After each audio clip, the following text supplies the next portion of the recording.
Hi, I'm Casey Kaliba. I'm here with Mary Schaller, and we're going to talk to you about how ink and pens were made during the days of the King James Bible. Now, today when you buy a pen, it's got the ink already inside it.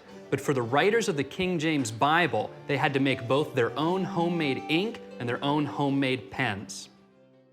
Before we get started, I think it's really important to point out that this particular ink that we're going to do today stains. It's not toxic, but it will stay with you for the next several days.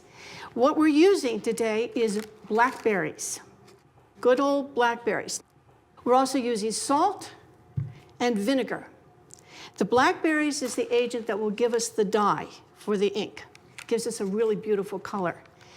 The vinegar binds the color so that it will last longer on the page itself, that it won't fade immediately, that sort of thing. And some of the vegetable and fruit dyes that were done 400 years ago, you can still read those pages today.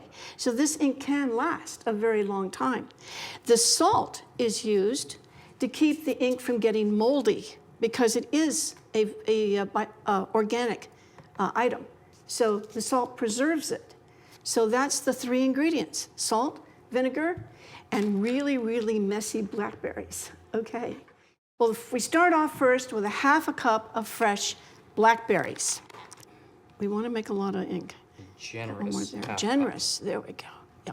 Okay. All right, and what we're using is a sieve and a bowl. We put the blackberries into the sieve, all right, and then you have to squish or crush the blackberries. So I will hold this and you do the hard part. You will need one person at least in the group to hang on to the sieve. We have a nice dark color. That is roughly a half a cup of blackberries, and that's adequate for ink. All right, now the next step is to use the vinegar and to add a half a teaspoon. Thank you, Casey. And then we add a half a teaspoon of salt. This keeps it, this is a preservative. Okay, stir. Oh, he's very good. And voila, we have our ink. All right, so let's go ahead and start this. So let's put our berries in our measuring cup. Most ink was made from ingredients people could find in or near their houses.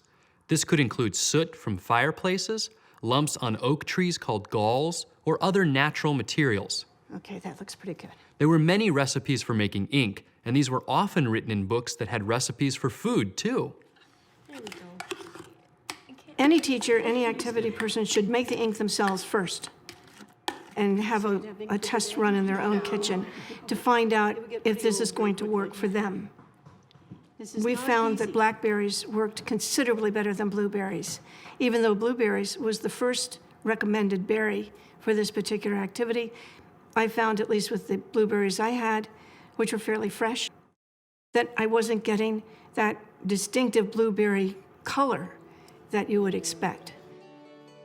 Whereas the blackberry not only gave you a deep, rich, beautiful color, but it's lasting. Thank you. You want to show everybody? We have ink. In 1611, when the King James Bible was printed, there would have been different ink used for the printing press as for the handwritten translations. We've given you an ink today for handwriting. And the great thing about this recipe is that when you're done and you've got a couple of berries left over, you've got a tasty snack.